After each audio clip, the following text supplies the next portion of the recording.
व्रजगोपी रमणस्तोत्रम्। असितं वनमालिनं हरिं धृतगोवर्धनमुत्तमोत्तमं वरदं करुणालयं सदा व्रजगोपीरमणं भजाम्यहं। पृथिवीपतिमव्ययं महाबलमग्र्यं नियतं रमापतिं धनुजान्तकमक्षयं वृषं व्रजगोपीरमणं भजाम्यहं।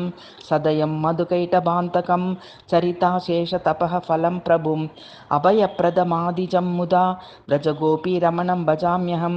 महनीयमभद्रनाशकं नतशोकार्तिहरं यशस्करं मुरशत्रुमभीष्टदं ह्रदा व्रजगोपीरमणं भजाम्यहम्। अमरेन्द्रविभुं निरामयं रमणीयाम्बुजलोचनं चिरं मुनिभिः सततं नतः पुरा व्रजगोपीरमणं भजाम्यहम्।